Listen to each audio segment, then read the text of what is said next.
Over thinking ಯಾಕೆ ಬರುತ್ತೆ, ಯಾಕೆ ನಾವು ಓವರ್ ಥಿಂಕ್ ಮಾಡ್ತೀವಿ?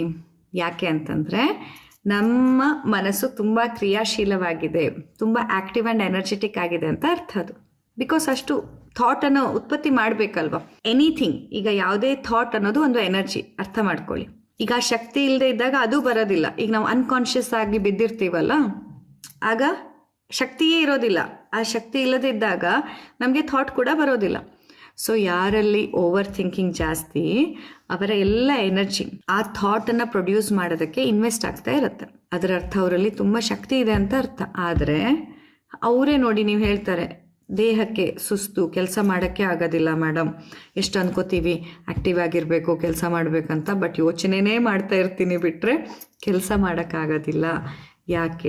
ಯಾಕಂತಂದರೆ ನೀವು ಯೋಚನೆ ಮಾಡೋ ಒಂದೊಂದು ಯೋಚನೆಗಳು, ಆಲೋಚನೆಗಳು ಏನು ನಿಮ್ಮ ತಲೆಗೆ ಬರುತ್ತಲ್ವಾ, ಅದು ಕೂಡ ಒಂದು ಶಕ್ತಿಯನ್ನು ಕನ್ಸ್ಯೂಮ್ ಮಾಡ್ತಾ ಇರುತ್ತೆ.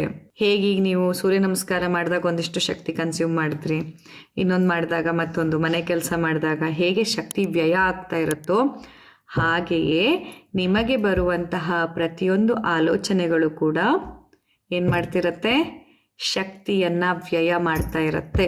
ಸೊ ಯಾರಲ್ಲಿ ಓವರ್ ಥಿಂಕಿಂಗ್ ಜಾಸ್ತಿ ಇದೆ, ತುಂಬ ಯೋಚನೆಗಳು ಬರ್ತಾ ಇದೆ, ದಯವಿಟ್ಟು ಅದನ್ನ ಒಂಚೂರು ಬೇರೆ ಆ್ಯಂಗಲಿಂದ ನೋಡಿ. ಏನಂದರೆ, ಇಷ್ಟೊಂದು ಯೋಚನೆಗಳು ಮಾಡ್ತಾ ಇದ್ದೀನಿ ಅಂತಂದರೆ ಅಷ್ಟು ಶಕ್ತಿ ನನ್ನಲ್ಲಿ ಇದೆ. ಆದರೆ ಆ ಶಕ್ತಿ ದೇಹಕ್ಕೆ ಸಿಗೋ ಬದಲಿಗೆ ಮನಸ್ಸಿನ ಭಾವನೆಗಳಿಗೆ, ಮನಸ್ಸಿನ ಗೊಂದಲಕ್ಕೆ ಹೋಗಿ ಸಪ್ಲೈ ಆಗ್ತಿದೆ. ಹೆಂಗೆ ಅಂತಂದರೆ, ಈ ಗೌರ್ಮೆಂಟಿಂದ ನಿಮಗೆ ಬಿಲ್ ಪಾಸ್ ಆಗಿದೆ, ಆದರೆ ಅದು ಒಂದು ಪ್ರಾಮಾಣಿಕ ಕೆಲಸ ಮಾಡೋರ ಕೈಗೆ ಸಿಕ್ಕಿದ್ರೆ ನಿಮಗೆ ಒಳ್ಳೊಳ್ಳೆ ಯೋಜನೆಗಳು ಜನಸಾಮಾನ್ಯರಿಗೆ ಸಿಗೋ ಹಾಗಾಗತ್ತೆ. ಅದೇ ಒಬ್ಬ ಭ್ರಷ್ಟಾಧಿಕಾರಿಯ ಕೈಗೆ ಸಿಕ್ಕಿದ್ರೆ ಏನಾಗುತ್ತೆ, ಅದು ಅವನು ಹೊಟ್ಟೆ ತುಂಬಿಸತ್ತೆ ಬಿಟ್ಟರೆ ಜನಸಾಮಾನ್ಯರಿಗೆ ಸಿಗೋದಿಲ್ಲ.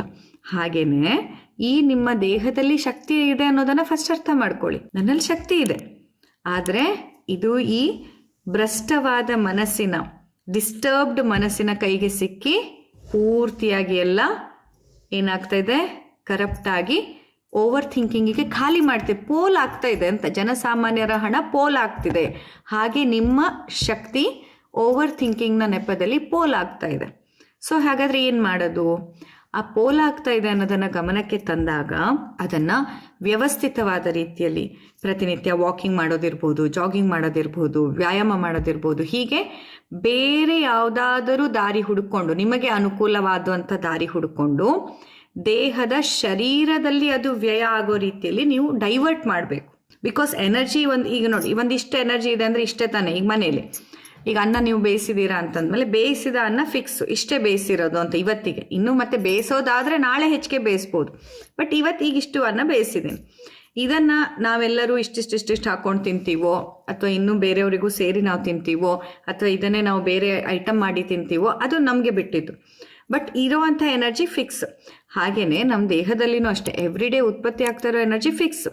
ಆ ಉತ್ಪತ್ತಿ ಆದಂಥ ಎನರ್ಜಿಯನ್ನು ನೀವು ಬರೀ ಯೋಚನೆಗಳಿಗೆ ಕೊಟ್ಟು, ಓವರ್ ಥಿಂಕಿಗೆ ಕೊಟ್ಟು ಖಾಲಿ ಮಾಡ್ತೀರೋ, ಅಥವಾ ಬೇರೆ ಯಾವುದಕ್ಕಾದರೂ ಬಳಸ್ಕೊತೀರೋ ಅನ್ನೋದು ನಿರ್ಧಾರ ಮಾಡುತ್ತೆ. ಯಾವಾಗ ನೀವು ದೇಹಕ್ಕೆ ತುಂಬ ಕೆಲಸ ಕೊಡ್ತಾ ಬನ್ನಿ. ಯಾರಲ್ಲಿ ಓವರ್ ಥಿಂಕಿಂಗ್ ಕಂಟ್ರೋಲ್ ಮಾಡೋಕ್ಕಾಗ್ತಿಲ್ಲ ಅನ್ನಿಸ್ತಿದ್ಯಾ, ಹೋಗಿ ಗಾರ್ಡನಿಗೆ ಹೋಗಿ ಅಗೀರಿ, ಹೊಂಡ ಮಾಡಿ, ಹೊಂಡ ಮುಚ್ಚಿ, ಏನಾದರೂ ಮಾಡಿ, ಫಿಸಿಕಲ್ ವರ್ಕೌಟ್ ಕೊಡಿ, ದೇಹಕ್ಕೆ ಜಾಸ್ತಿ ಕೆಲಸ ಕೊಡಿ. ಇನಿಷಿಯಲ್ ಒಂದು ವಾರ ನಿಮ್ಗೆ ಅರ್ಥ ಆಗಲ್ಲ ಇದು ಹೆಂಗೆ ಹೆಲ್ಪ್ ಆಗುತ್ತೆ ಅಂತ, ಬಟ್ ಮಾಡಿ ನೋಡಿ. ದೇಹಕ್ಕೆ ಜಾಸ್ತಿಯಾಗಿ ಶ್ರಮವನ್ನು ಕೊಡಿ. ಊಟ ಬಸ್ ತೆಗಿರಿ, ಸೂರ್ಯ ನಮಸ್ಕಾರ ಮಾಡಿ, ಗಾರ್ಡನಲ್ಲಿ ವರ್ಕ್ ಮಾಡಿ, ನೀರನ್ನು ಎತ್ತಿ, ನೆಲ ಒರೆಸಿ, ಇಡೀ ಮನೆ ಗುಡಿಸಿ ಗುಂಡಾಂತರ ಮಾಡೋದಂದಂಗೆ ಪೂರ್ತಿ ಎಲ್ಲ ತೊಳೆದು ಬಳೆದು ಕ್ಲೀನ್ ಮಾಡಿ, ಬಟ್ಟೆ ತೊಳಿರಿ, ಏನಾದರೂ ಮಾಡಿ, ಫಿಸಿಕಲಿ ವರ್ಕೌಟ್ ಮಾಡಿ. ಯಾವಾಗ ದೇಹಕ್ಕೆ ಕೆಲಸವನ್ನು ಕೊಡ್ತೀರೋ ಆಗ ಏನಾಗುತ್ತೆ, ಮನಸ್ಸಿನಲ್ಲಿ ಬರುವ ಈ ಓವರ್ ಥಿಂಕಿಂಗ್ ಕಮ್ಮಿ ಆಗ್ತಾ ಬರುತ್ತೆ. ಇಲ್ಲ ಅಂತಂದರೆ ಅದು ಹೀಗೆ ಓಡಿಸ್ತಾ ದೇಹ ಇನ್ನೂ ನೀವು ಅನ್ಕೋತೀರಾ, ಅಯ್ಯೋ ದೇಹಕ್ಕೆ ನಂಗೊಂಚೂರು ಶಕ್ತಿ ಬಂದರೆ ನಾನು ಮಾಡ್ತಿದ್ದೆ, ನಂಗೊಂಚೂರು ಎನರ್ಜಿ ಇದ್ದರೆ ನಾನು ಮಾಡ್ತಿದ್ದೆ ಕೆಲಸ ಮೇಡಮ್, ಆಗದೇ ಇಲ್ಲ, ತುಂಬ ಸುಸ್ತಾಗತ್ತೆ, ತುಂಬ ನನಗೆ ವೀಕ್ನೆಸ್ ಫೀಲ್ ಆಗುತ್ತೆ, ಬರೀ ಕೂತ್ಕೊಂಡು ಯೋಚನೆ ಅಷ್ಟೇ ಮಾಡ್ತಿರ್ತೀನಿ ಅಂತಂದರೆ ಯೋಚನೆ ಮಾಡೋದಕ್ಕೇ ವೀಕ್ ಆಗ್ತಾ ಇರ್ತೀರಾ. ಸೊ ದೇಹಕ್ಕೆ ಕೆಲಸ ಕೊಡಿ. ದೇಹಕ್ಕೆ ಕೆಲಸ ಕೊಟ್ಟಾಗ ಆ ಎನರ್ಜಿ ಈ ಕಡೆ ಡೈವರ್ಟ್ ಆಗುತ್ತೆ. ಆ್ಯಂಡ್ ದೇಹಕ್ಕೆ ಕೆಲಸ ಕೊಡ್ತಾ ಬಂದಂತೆ ನಿಮ್ಮ ಮಸಲ್ಸ್ಗಳು, ನಿಮ್ಮ ಚಯಾಪಚಯ ಕ್ರಿಯೆಗಳು ಎಲ್ಲವೂ ಇನ್ನಷ್ಟು ಚೆನ್ನಾಗಾಗತ್ತೆ, ಓವರ್ ಥಿಂಕಿಂಗ್ ಕಮ್ಮಿ ಆಗುತ್ತೆ.